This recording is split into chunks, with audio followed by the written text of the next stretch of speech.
Hoje eu vou fazer uma crítica sobre os tais direitos sociais que muita gente fica protestando para ter esses direitos, mas acaba não tendo e nem sequer tem base para definir o motivo por que ela supostamente teria esses direitos. Os únicos direitos que você tem, de fato, são os direitos naturais. Direito à vida, é óbvio, porque sem a vida você não existe. Direito à liberdade, sem a liberdade você não tem controle sobre a sua própria vida, você não pode fazer suas próprias escolhas e definir a sua vida. E direito à propriedade, é importantíssimo. Lembrando que a primeira propriedade privada é seu próprio corpo. Né? Então daí você deriva uma série de situações. Por exemplo, tendo direito à propriedade, você tem do seu próprio corpo, você tem direito a fazer o que você bem entender com o seu próprio corpo. Por exemplo, direito ao aborto, direito à eutanásia, direito a usar drogas, né, direito a vender órgãos e direito, por exemplo, até mesmo vender a sua virgindade, como aconteceu aí com a tal da Catarina aí, que gerou polêmica.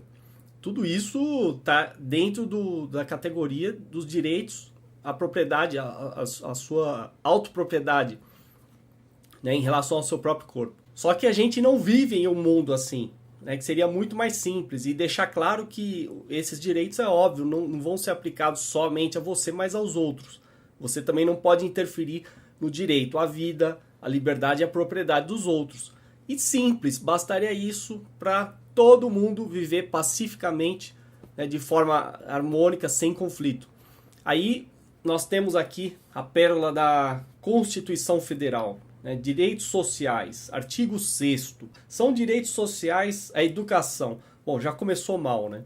Aí o que a Constituição faz? Ela transforma o que é serviço em direito. Quando você transforma serviço em direito, você está dizendo o seguinte: alguém vai ter que se sacrificar para garantir esse direito para você. Ou seja, é lindo, maravilhoso dizer que você tem direito à educação, mas eu quero saber quem vai pagar essa conta. Né? O Estado vai fornecer isso? De onde que o Estado vai tirar dinheiro? Arrancando do bolso de todo mundo. Né? E não existe esse consenso dizer que todo mundo está satisfeito em bancar isso. Né? Algumas pessoas aí chegam ao erro de falar assim que elas pagam imposto, estão satisfeitas em pagar imposto porque têm os serviços estatais. Só que elas não têm como mensurar o quanto bem sucedido esse serviço estatal é, porque não tem concorrência. E outra, é tão falacioso acreditar nesses serviços estatais, porque se eles fossem realmente plenamente cumpridos, então não existiria nenhum equivalente privado. Por exemplo, no caso da educação. A gente sabe que a educação pública aí é um lixo, né? Ensino fundamental e médio aqui no Brasil é um lixo. E aí, cadê seu direito à educação? Você vai ficar esperando até quando? Você vai ficar protestando até quando? Igual um bobo, igual um pato. E não me vem falar em educação superior, que a USP, por exemplo, é a melhor universidade que tem no Brasil. Bom, compara a USP então com uma Harvard. Né? Se o seu padrão aí de qualidade é a USP, o meu padrão de qualidade é a Harvard. E aí, você vai falar o quê? E outra, se você quer educação de qualidade, como você gosta de falar, é acessível para todos, por que não se tira impostos das escolas privadas? Por que se não desburocratiza o setor? Por que não tira encargos? Por que você não facilita ao máximo a instalação de novos concorrentes de escolas privadas? Isso ninguém faz, isso se aplica para todos os serviços que eu vou criticar daqui em diante. Aí depois tem direito à saúde, também outro serviço que não é um direito. Você não tem esse direito à saúde. Ninguém é obrigado a se sacrificar para garantir a sua saúde, principalmente se você for um sujeito que não cuida da sua saúde. Então, na verdade, isso aí leva a aberrações, situações como, por exemplo, racionamento. Em todo o sistema público de saúde existe racionamento, porque essa ideia de sistema universal de saúde só pode ser mantida, né, ou mascarada através de racionamento. Leva a filas de espera, né, leva à morte. Né? E isso eu não falo só no Brasil, não. Eu vou falar aqui do Canadá, aproveitando um vídeo aí que eu vi ontem, do Fraser Institute do Canadá, mostrando que lá tem esses problemas de saúde sim. né? Ao contrário do que muitos vlogueiros aí do Canadá, né, que a gente conhece, falam sobre elogiando o sistema de saúde, mas na verdade não é bem assim. Se você vai, por exemplo, para Ontário, você vê esses problemas. Tem até uma mensagem aqui de uma moradora lá do Canadá. Olha aí a mensagem, né? Vocês podem até consultar. Ela falou que leva 10 meses, né, em Ontário para você conseguir fazer uma biópsia. E ela também falou que leva 12 horas no setor de emergência para ser atendido. Ou seja, então, que tipo de saúde é essa aí? Né? Tem que falar pelo país inteiro. E outra, né? O Canadá aí, no caso, merece crítica sim, porque é um país com uma população de um número baixo, né? 35 milhões aproximadamente. Então você imagina se fosse 200 milhões. E se fosse 1 bilhão de pessoas? Eu queria ver esse sistema funcionar. Não vai. Porque não tem como você escalar esse sistema público. Ou seja, racionamento. Tem aquele artigo lá da Suécia também, um país aí que o pessoal costumava elogiar também, racionamento. Em todo o sistema público de saúde existe racionamento. Até porque, se o sistema público de saúde atendesse todo mundo, eu sempre faço a pergunta que a pessoa fica encurralada. Então, por que você tem plano de saúde privado? Se o sistema público de saúde é tão bom no seu país, cancele o plano de saúde privado. Né? Fique com um serviço gratuito. Quer dizer, que não é gratuito, né? Porque você está pagando e outras pessoas estão pagando para outras, todo mundo transformado em animal sacrificável. Aí a Constituição continua, direito à alimentação, de novo, não é um direito, é um serviço, é o mercado, que é o maior produtor de bens e serviços, ele produz, além de tudo, alimentos. E você, hoje, você pode, tendo os recursos, comprar esses alimentos. Agora, dizer que você tem direito à alimentação, de novo, é cair no erro de dizer que outros têm que se sacrificar para manter você bem alimentado. É o mesmo que dizer que você não precisa fazer nada, que o Estado vai cuidar de você e vai te alimentar. Veja que todos esses direitos, eles tiram a responsabilidade individual do sujeito, né, e passam essa responsabilidade ao coletivo, como se o indivíduo agora não precisasse fazer mais nada, ele pode viver às custas de todos. Que lindo, né? Só que não funciona, por isso que é um fracasso.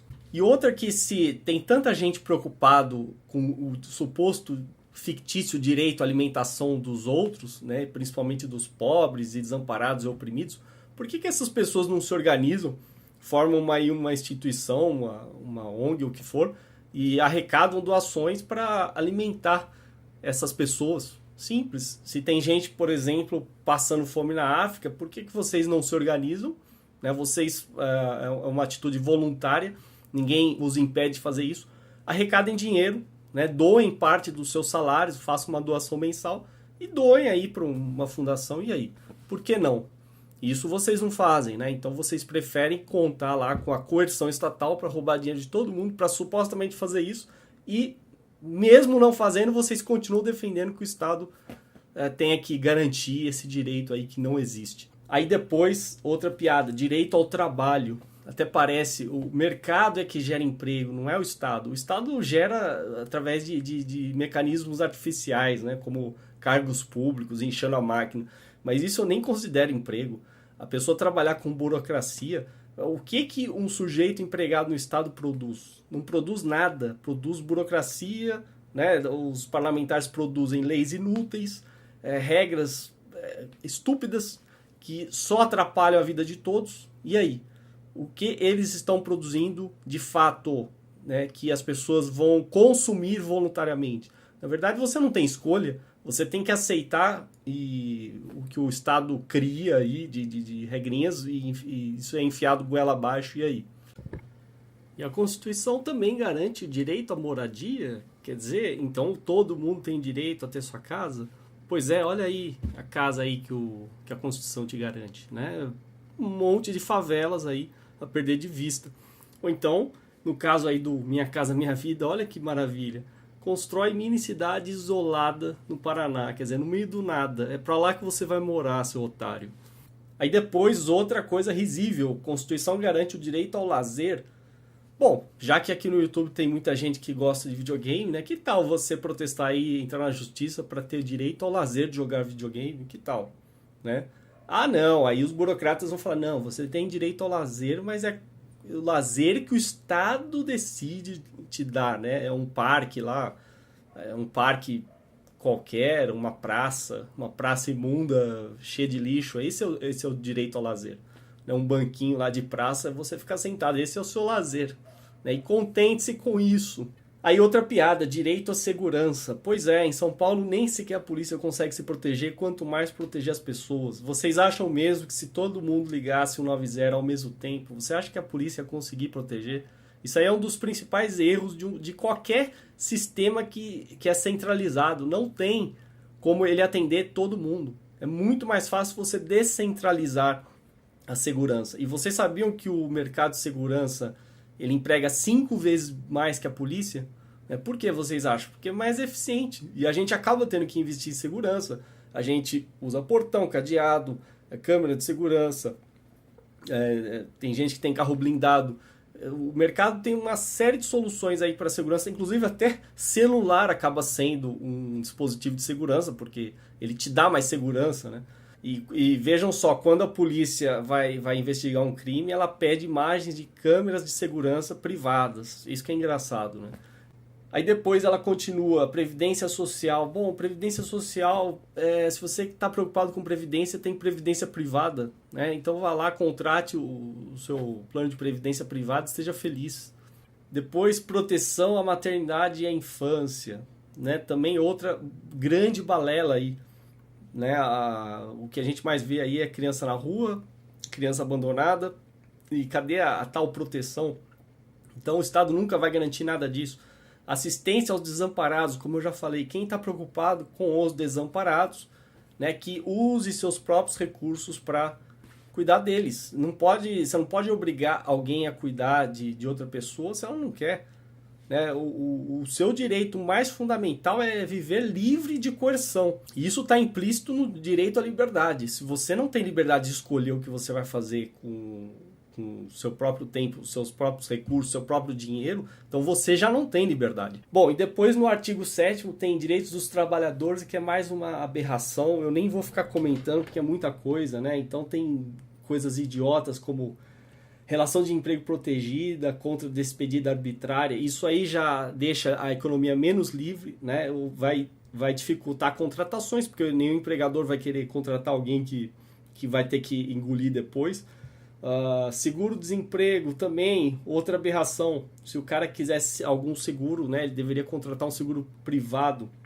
Muita gente aproveita aí o seguro-desemprego para consumir o tempo todo o seguro-desemprego para só depois procurar emprego, né, às custas de todos.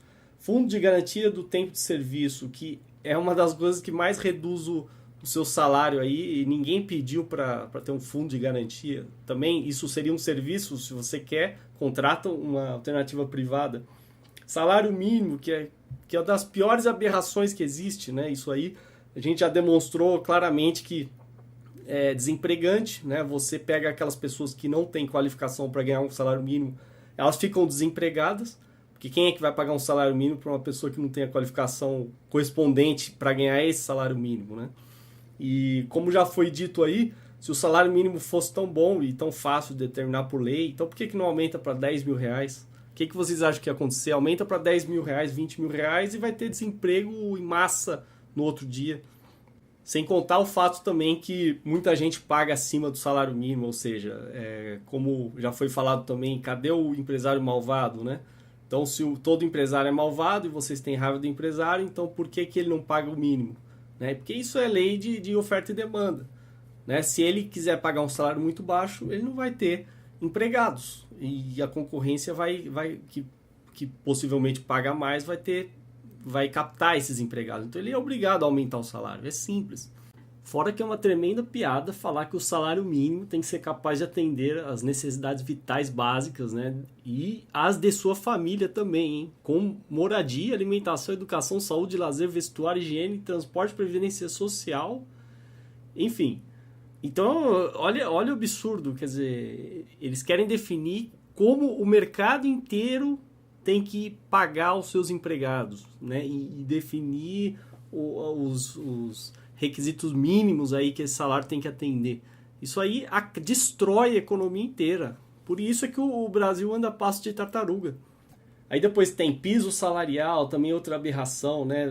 Vai contra a liberdade econômica. Irredutibilidade do salário contra a liberdade econômica, ou seja, você não pode reduzir o salário. Quer dizer, então você engessa o sistema de tal forma que ele não pode se adaptar às condições, né, atuais. Garantia de salário, blá blá blá. 13º salário, um absurdo, né? 13º sobre um mês não trabalhado. E assim vai, né? Ela garante milhões de coisas. A Assembleia Constituinte simplesmente achou que eles eram o suprassumo da sabedoria eterna e quiseram definir um texto lá que seria ótimo, perfeito para todas as gerações, né? Inclusive tem juristas que chegam ao absurdo de falar que ela não pode ser mudada somente com golpe de Estado. Quer dizer, como se fosse algo assim eterno, imutável, né? Nossa, como a gente confia em políticos, é impressionante. Eu não queria que esse vídeo tivesse ficado tão longo, mas o objetivo dele é passar a mensagem de que serviço não é direito. Toda vez que você transforma serviço em direito, você vai causar essa aberração que existe no Brasil. A gente deveria observar as economias mais livres, que ainda que tenham alguns direitos que também a gente pode criticar, pelo menos são mais livres, a economia é mais livre. E por isso é que há prosperidade. Agora aqui não. Aqui é tudo tem que vir do Estado, é direito do Estado. E aí, você vai esperar até quando, né? Como eu digo, eu só tenho essa vida. Depois você morre, você ficou igual um trouxa esperando. E não é questão de esperar e de exigir, porque isso também seria burrice, porque isso aí nunca será garantido, jamais. Você tem que botar na cabeça o seguinte, se você tiver liberdade econômica, o mercado livre, você vai ter tudo isso que a Constituição supostamente garante e muito mais, né? E outra, o pessoal sempre volta à mesma pergunta, mas e os pobres, né? Os pobres são assaltados pelo governo, também tem que trabalhar 5 meses por ano para pagar imposto. Por que que não deixa esse dinheiro do imposto no bolso deles? Eles já ficariam com muito mais renda. E se os impostos ficassem no bolso dos empresários, né, que não precisassem passar esses impostos para os produtos que os pobres também compram, então tudo seria mais barato. E se não tivesse tantas amarras, né, em relação ao mercado, regulação, burocracia, encargos, leis trabalhistas e etc, etc, também haveria concorrência e tudo ficaria mais barato. É por isso que você paga menos nos Estados Unidos, paga menos no Canadá, paga menos na Austrália, e todas as economias livres, né? E por isso que sempre o Brasil vai pagar muito mais caro que todas essas economias e infelizmente os brasileiros vão ficar aí esperando, eu não sei até quando, né? Porque já se passam aí décadas e décadas e tá tudo perdido. Agora o PT no poder, quer dizer, que está indo no caminho contrário, né? Menos liberdade econômica, e as pessoas achando que ele vai salvar o mundo. Então, se você realmente quer que o país se desenvolva, primeira coisa, você tem que ser contra essa Constituição. Agora, é claro, é muito difícil você mudar essa Constituição, quanto mais refazê-la do zero. Então, você poderia, pelo menos, já que vai ter que engolir essa Constituição, pelo menos exigir do governo, né, que faça mudanças para a gente ter mais liberdade econômica. Como o governo do PT não vai fazer nada disso, né, não gosta de liberdade econômica, pelo contrário, então eu acho que a única saída, quem sabe, é sair do país. Ou então, quem sabe, se o Liber, né, o partido aí que está para ser criado, conseguir as 500 mil assinaturas e os candidatos forem eleitos, aí sim as mudanças podem acontecer. Porque é o único partido que defende liberdade econômica. O resto é apenas lixo socialista.